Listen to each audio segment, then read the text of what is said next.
what we ended up thinking is, how can we work with a device that is portable, that is accessible, that's easy to put on, which essentially tracks the blood flow within the top surface of the brain. So we're seeing blood flowing in real time, and it allows us to get that cortical picture. And the technology itself is still in its infancy. So there's lots that we can infer with better AI algorithms, perhaps about deeper structures of the brain. But it's a great starting point. Essentially, the helmet, pretty lightweight, and it's got lots of sensors on the inside, and then it just pops on the head like that. And you can tighten it like a bike helmet, and then we're good to go.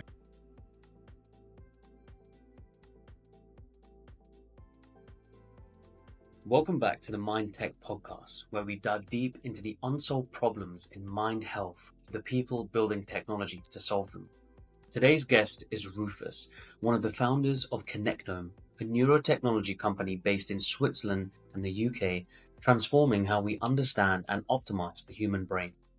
Their mission is to make advanced brain insights accessible to everyone, starting with a non-invasive scan, and over time, building the world's largest longitudinal brain dataset.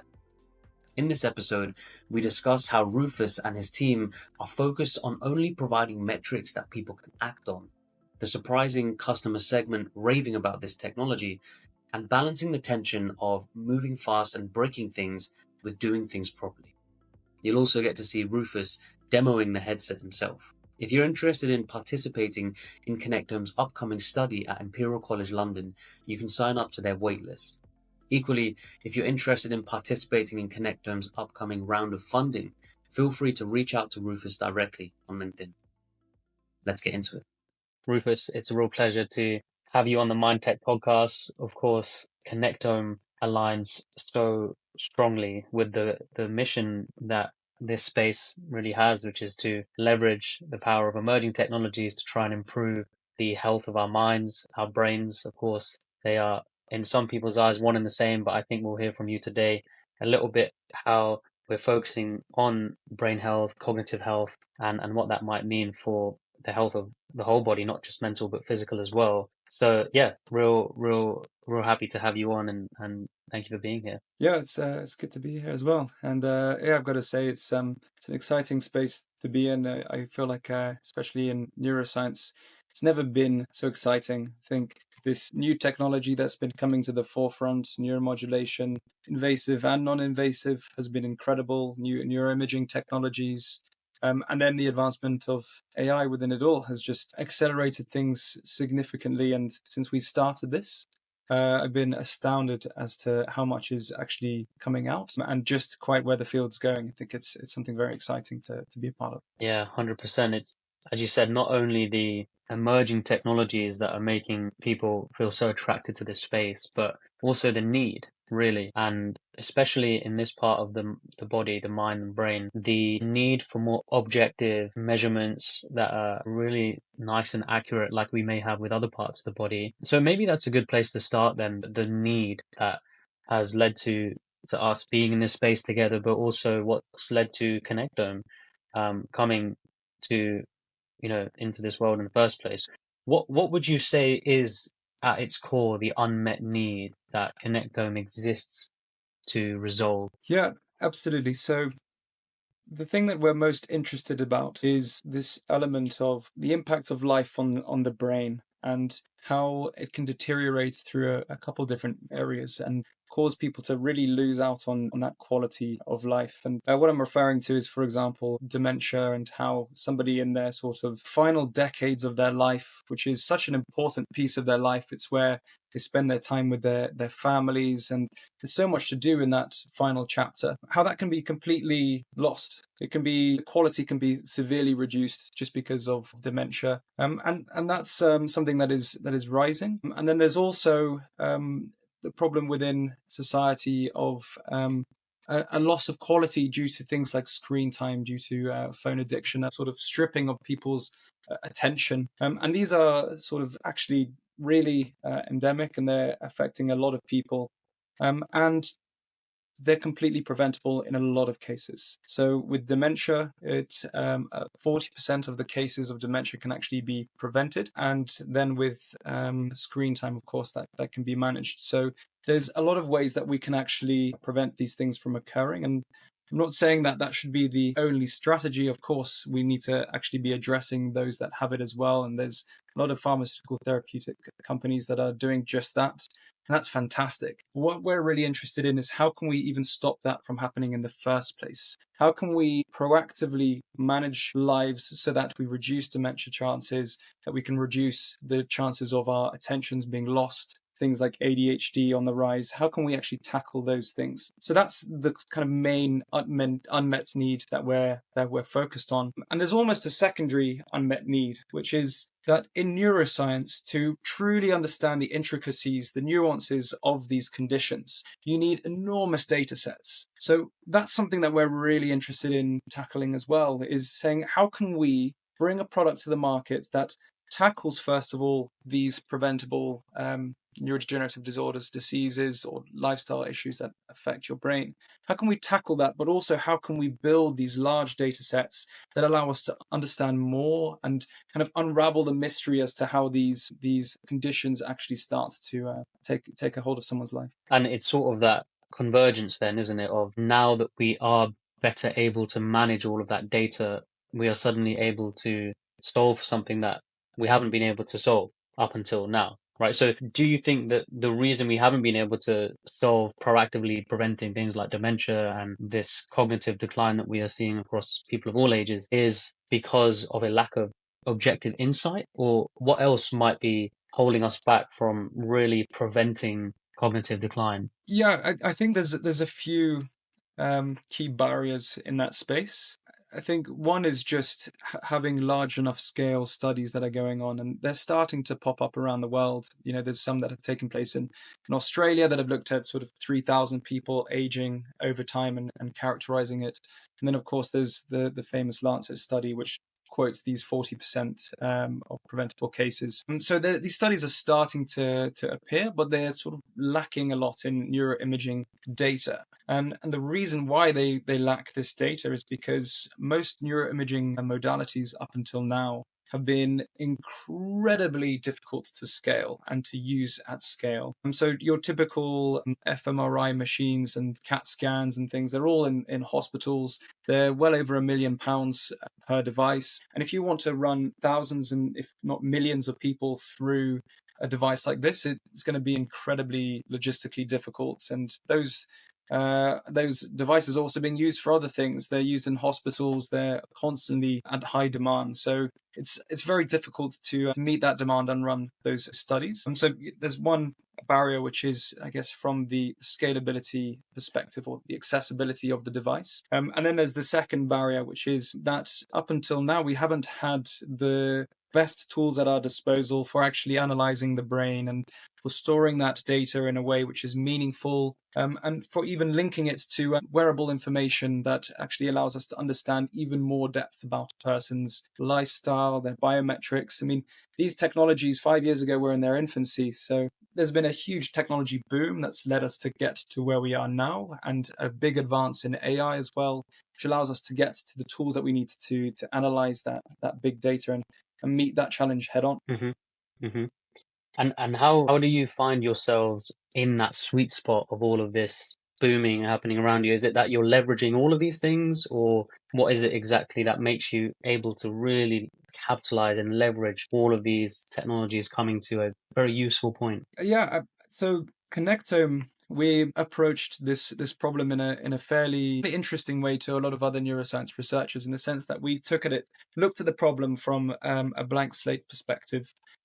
We allowed us not to be affected by anything else that's in the field and just look at it with a completely fresh head. And so we explored multiple modalities at the beginning of Connectome, thinking what would be the best way to address this scalability issue. And so what we ended up thinking is, how can we work with a device that is portable, that is accessible, that's easy to put on, that requires minimal training for a technician, and most importantly, yeah, I think I've already said it, is affordable. So with those criteria, we came across Kernel's flow to FNIS system, which essentially tracks the blood flow within the top surface of the brain and allows us to get a very quick picture of the brain, which is not at the same resolution as fMRI or other things like MEG or CAT scans, but it's functional. So we're seeing blood flowing in real time, and it allows us to get that cortical picture. And the technology itself is still in its infancy. So there's lots that we can infer with better AI algorithms, perhaps about deeper structures of the brain. But it's a great starting point to actually get at this scalable issue situation. So that's the first thing that Connectome is well positioned for, is we've got a great technology that we're working with that we can actually apply to solving the problem. The second thing is that we're using cloud computing, so we can essentially store all our data in scalable databases. It allows us to scale very quickly with the technology as well. And then we've got the analysis toolkit to actually get at this. And we're working with some brilliant researchers over at Imperial College who have been translating some of the latest algorithms for analyzing essential blood propagation over the brain and allowing us to have a really nice, shall we call it the neural fingerprint, a person's unique brain patterns that are essentially occurring over their lifetime, and characterizing and quantifying them. And these metrics we can really get at important questions like cognitive decline. How is someone declining, and what is the rate of that decline? And these are the important things that we need to be asking if we want to characterize these neurological diseases, disorders, and lifestyle effects on them. So once you have a much better picture of the brain, how it's functioning, each person's unique kind of brain print, if you will, what can you then do to prevent dementia? Because if 40% are preventable, what is it exactly that you are doing to cut that 40%? Yeah, so I'd say I'd start by answering that question by saying that there's a moment where Connectome comes in, and I really want to just pause for a moment and say that we don't want to overclaim that we're a cure for dementia at all. And that's not what we're trying to communicate here. Essentially, Connectome currently we're operating in the consumer wellness setting. And so what we want to do is help people understand what are the aspects of their life that are part of this 40% of preventative cases. What are those aspects specifically? How are they affecting their brain? And how can we help them build protocols, actionable protocols in their life? So these could be anything from quick wins to supplements that they can use on their day-to-day basis, or there's even some early neuromodulatory technologies that can help them with their life. Or there's more lifestyle management, proactive ways which they can change their sleep, their diet, their exercise regimes, or even recommending specific exercises like HIIT training or coordination, which are scientifically backed for supporting healthy aging. So we want to help link people to these protocols and then track the effects of those protocols using their brain activity. So if you're wanting to see how your brain is changing, the best thing to measure is your brain. I mean, you can look at your wearables, you can look at cognitive tests. They're all proxies of how your brain is changing over time, but nothing's going to be better than a brain scan actually showing what is happening in there. Yeah, that makes sense. Because when you were speaking there about all of the ways you can modify someone's risk of dementia, sleeping, diet, exercise, all of these different things, one could first think, why don't you just tell people to do that anyway? Tell all people that regardless, because that's all, everyone could benefit from that. But I guess the real service that you're providing is not only coaching people to do those things, but the measurement that is needed to go along with it to tell people their risk, where they're lacking, how they're improving, how this is changing, how this is affecting you. Because when you have that added on top of the behaviors and activities that you recommend, it then makes it far more engaging and measurable. Is that really a good characterization of it? Yeah, absolutely. And to hop over into an analogous field, I mean, if a person wants to increase their fitness, sometimes the thing that they measure is their resting heart rate or their VO2 max. And this is a great way of seeing how is your fitness changing over time. If it's increasing, if the VO2 max is increasing, then you're getting fitter. If it's decreasing, then you're not getting as fit. So what we want to essentially provide and create is the VO2 max of the brain, a way in which you can actually quantify how you're progressing within focus, within memory, within your recovery, and give you an idea of these things so that you can track them over time, and that's what we're aiming to provide you. And then these all come together actually into longevity. It's tracking these things over time, making sure that they're all balanced and that they're within the sort of normative ranges that are expected within their age group and whatnot, and then making sure that they're not overly changing in ways that are suspect. So that's kind of what we want to offer. That makes sense. Yeah. And who would you say is your core customer then? Who is this for when you envision someone popping the Connectome device on their head? Who is that? Yeah, I think so. There's a few different areas that we're looking to go here, but to start, I'd say we're really looking for people that are looking to increase or enhance their cognitive performance. And so this is something that gives you immediate value of using the service of Connectome.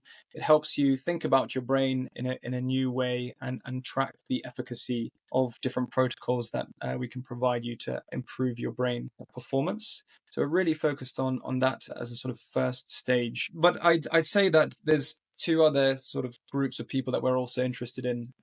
The second stage is those that are looking for mental well-being. So they might have a suspected underlying condition, something like ADHD or an anxiety disorder or a sleep disorder, and they're not sure, they haven't got a good diagnosis, they're looking to figure this out. And again, I'll just pause there and say that this is not what we're offering now, but we're looking to offer later on, is better validation of what they've got to support clinicians in that space to help them understand. And what we can offer them just now is just an understanding what's going on, their brain's VO2 in a way. So that's the sort of the second group. And then the third group that we're interested in is those that are seeking longevity within their brains, that are wanting to have healthy aging and to make sure that their age-related brain changes are within a normal range, and trying to help them actually be above that normal range, have a brain age which is stronger than their current age. I think that's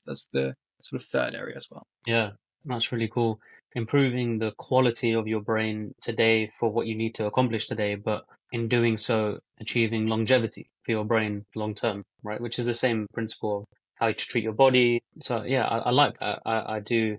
How have you sort of tested the demand for a product like yours before you've tested, the supply of it, if you will? Yeah, I think this is often the trouble with a lot of deep techs is people get very excited about the technology and building it, and they fail to interact with their market and really understand it fully. And I think that that's why what Connectome has done is something quite interesting, is because we've approached it from a customer first perspective. We looked at it from a blank slate. We started talking to people from the very beginning before we even decided what kind of product we wanted to make. And the product that we have made has changed and iterated significantly since we first started. So we've essentially wanted to tailor this to the market from the beginning, and we've done that in various ways. That includes sending out various market research surveys, but the best way has just been interacting with people, having user interviews where we sit down and we understand what are the main areas that people are interested in. And this is how we sort of came across, things like studying focus and studying memory and recovery as well. And so neural fatigue, people coming up to us with problems like brain fog or starting to lose their words mid-sentence, kind of like I am right now, but they're losing their words mid-sentence. And so we started getting a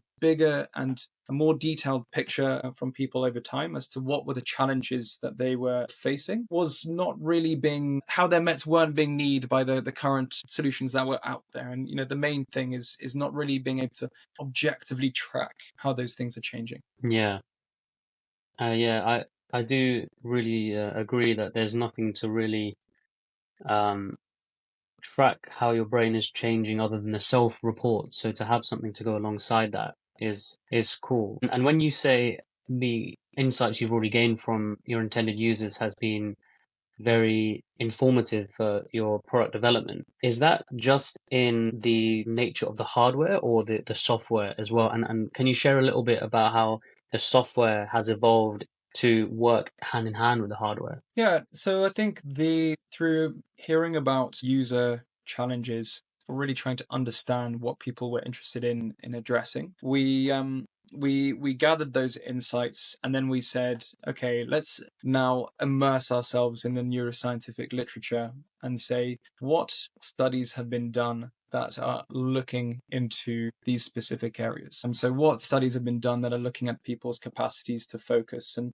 how does that change over time, and how does that differ between people, and what are the sort of expectations that we can look at? So that's the sort of first step that we looked into. Is this addressing our customer need? And if not, then it could be a beautiful metric, but that's parked for later. We have no interest in that at this point in time. So we really took that approach first, and then we asked, is it feasible with our technology? Can we access it using FNIRs? Is it something that we can actually implement? And so that allowed us to have a sort of feasibility analysis, and then also a user need analysis. I can signpost, there's a great article which says what makes a metric a good metric, and that's essentially what we use. I'll make sure that's in the link after. We took those as things to be looking at. And just before I move on, actually, actionability was another key thing. Is we don't want to ever provide someone with a metric that they can't do anything about. That says you've got this condition, there's nothing we can do about it. The idea is that we want to always be providing people with actionable insights that they can through their intervention change. And so that's something that was very key for us as well.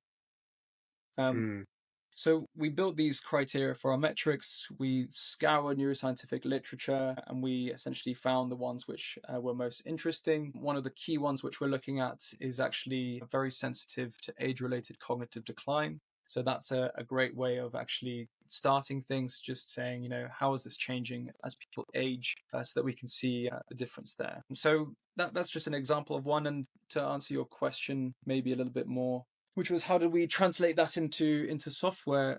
That's, I guess, where our team comes in. We're a team of software engineers and computational neuroscientists, and we're working with a technology which is actually fairly plug and play in a way. And so it's given us a lot of freedom to use this technology and to really build some complexity into it with our analyses.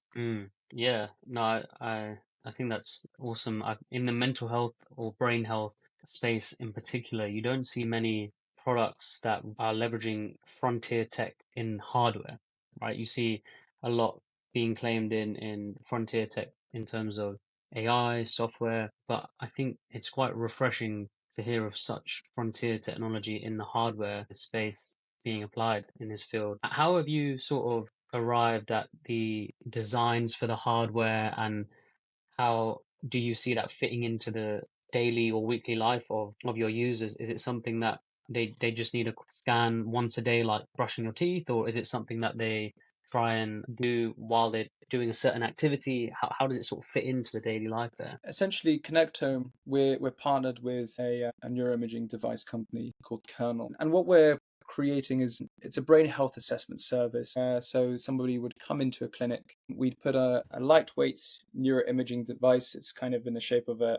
helmet, and we image your cortical activity whilst you do a sequence of different cognitive tasks. And these are tasks that are designed to essentially pull your brain into different states that we can essentially quantify, and those are focused on areas like memory, fatigue, recovery, and focus as well. And this helps us build this neural fingerprint, as I was saying, and this is something that we can offer to people to come into this clinic as our base service once every quarter to see how their brain is changing. So it's not as much as your typical wearable, which is something that we kind of understand. People don't want to wear something on their head all the time. So that's something which we want to do is give you a kind of snapshot picture and see how that changes longitudinally.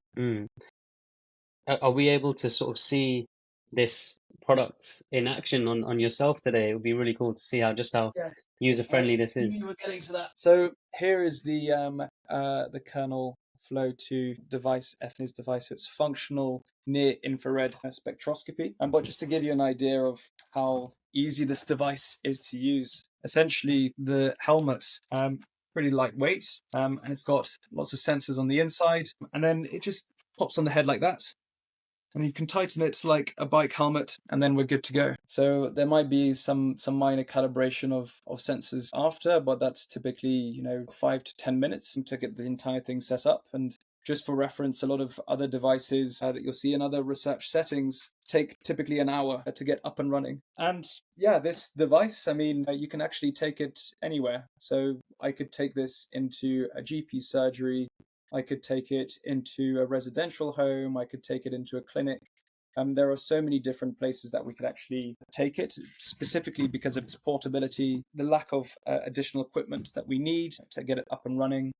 And I think that's quite a powerful thing that we've got with this tool. There's an enormous amount of application out there, and helps us serve perhaps more of the community. If you imagine that a lot of people that might be interested in using this device might not have access to your everyday clinic and walk in. So we really look forward to seeing how many places we can work to get this device and get Connectome service. 100%. No, yeah, it looks like something from the future. It looks actually quite comfortable and quite sleek. So thanks for showing that and for demoing it on yourself. So is this something that clinics and your other distribution channels are sort of raving about to you, or who is it that you're really and perhaps surprisingly feeling a lot of buzz around this product? Yeah, so I'd say that we're getting a lot of interest from a huge range of people. I'd say we're getting interested from clinics, longevity clinics, healthcare clinics. That's the sort of first group that we're working with in the consumer wellness sector. But looking at the therapeutics, obviously there's an enormous amount of efficacy study that needs to be done with a device like this, and you have to really take your time before it's something that is considered a class 2 medical device that we can actually offer as a diagnostic enhancement for a general practitioner, for example. And so we're headed in that direction, and we've had interest from radiologists, for example, who spent a long time looking at different scans, and they've really wanted something like this. And then I'd say probably the area which we've had an enormous amount of interest from is intervention and efficacy testing. And so we've been talking to a few different research groups about the idea of using this and partnering it with different interventions, things like neuromodulation specifically, or even therapeutics or supplements, for example. There's an enormous space for testing with this device, and I think what would be great is to sort of set Connectome up as an authenticator, that the intervention that you're proposing actually does something to the brain. If you're marketing it as such, we want to be able to help show what's going to be actually useful and good for you versus something that has no effect and shouldn't be thought about specifically kind of targeting those areas which I was talking about earlier, the ones that are going to really help improve our performance, but also reduce the likelihood of getting preventable dementia. Yeah, and I guess it makes sense that you guys come from such a scientifically rigorous background yourselves because of the priority that you've made in generating evidence for Connectome through academic channels and studies like, for example, the upcoming one with Imperial College. Are you able to just share a little bit about how you balance that tension between move fast and break things and do things the right way academically, and how that's led you to this new opportunity that you have for some of the audience listening? Yeah, absolutely. It is a challenge, and I think we have a little saying within our company that if something doesn't feel uncomfortable, then we're not moving fast enough. So we don't like living in a state of comfort. So that's quite an important feeling that helps drive us. But I'd say that there's an enormous amount that we need to do to understand our market and make sure that we're always building in the right direction. So being agile in how we approach things is very important. There's a really interesting statistic that I was reading about in terms of implementation science. Once you have a therapeutic or a diagnostic, how quickly can you actually get it out into a market? And the finding is essentially, and this was in the US, but it's around 17 years that it can take to actually get an intervention out to the right people. And that's basically because it's an incredibly complex process to take something which is brand new and say to a user who might be a doctor or someone hey, go ahead, use this. And they're going to say, when do I use it? When in the patient's journey do I use it? How often do I use it? How do I check that it's working? And all of these questions that they have. And to work through one doctor or one practitioner and work through hundreds, thousands across countries, it takes around 17 years. So the idea of working in a linear fashion of saying, okay, let's build and then let's market is a little bit outdated, and really what we need to be doing is doing things a little bit in parallel. And so essentially saying, okay, we've got a great solution, we're building it, we'll start preparing the market, getting people to understand and care about this place, educate people as to what is preventable within their brain health. Partner with other companies that are doing similar things and offering similar solutions so that we can really show the best that's out there and show that we're up there with it. And then if our product is something that really takes the market by storm when it comes in and has an amazing way of looking at the brain, then that means we've just saved ourselves an enormous amount of time. But also, we would only ever enter the market if we did have something that was useful. So I think from our side, it's all about being prepared for when we do bring a product. We don't want to bring it into an empty store, and have no one out there. So that's a little bit of the thinking there. Obviously, from a regulatory perspective, we always want to make sure that we're moving forward at the right pace. And so we always want to make sure that we're putting out metrics out there that aren't going to be harmful to people, that are only there to help increase their understanding of their brain. And we don't want to, as I was saying before, share anything with people that isn't ready for market yet, that hasn't been properly efficacy tested or isn't actionable. So there's a bit of tug and war, but the best thing is to move in parallel and to feel comfortable with that, I think.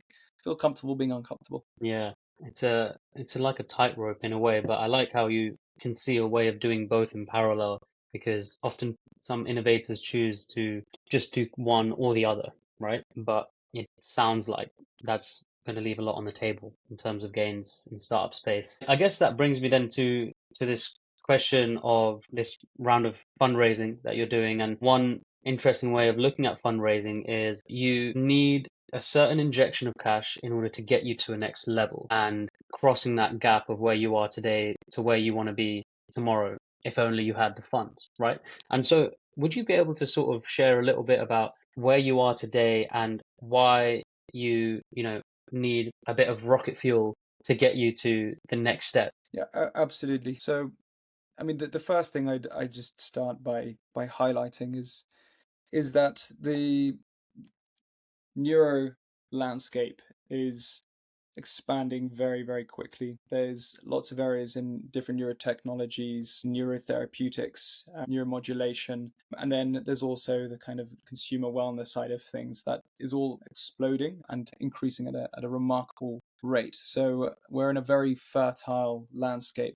Is the sort of first thing I'd say. And essentially, what we're wanting to do is operate a similar business model to that of your Zoe kind of model, where essentially we're trying to really reach as many people as possible. So, following this study with Imperial College, essentially what we're going to do is be launching a clinic in London and in Zurich. As two sort of flagship centers. And with those clinics, we can essentially, with just one device in each, actually image around just over 2,000 people per year. And essentially, by having an injection there, we can help really target those 2,000 people per year, building the biggest neural data set that is actually out there. And that's something which we hold as a company goal, is to be the biggest brain data set out there.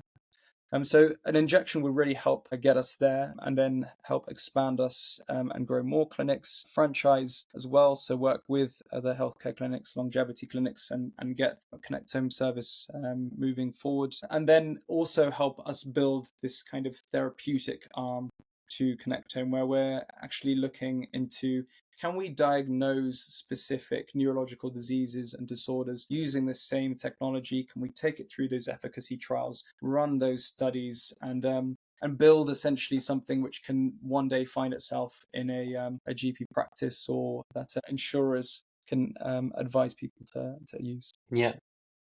Yeah, that's cool. Having the next steps actually already in place is I think quite important, having the study there, the partnerships in place. It means that when you do get that cash, you know exactly where you're going to put it, right? So very, very excited to see how Connectome grows and expands in this space and continues to evolve with the feedback from its users along the way, the space in general, but also this blood flow in the brain um, element I think is really unique here.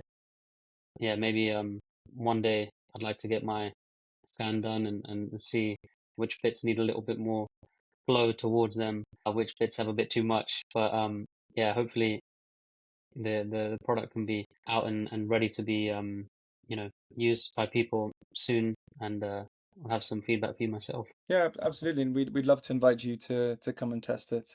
Absolutely, that would be great. And yeah, just to kind of shamefully signpost, so the study that we're running with Imperial College, we're actively recruiting for, and essentially what we're looking for is participants to come in and to have 4 longitudinal brain scans. So 4 scans 1 week apart, where we'll be looking at your brain activity and telling you how it correlates with your lifestyle factors. So that's something that we'd love to share, and we'll be running over the course of the next few months. Awesome.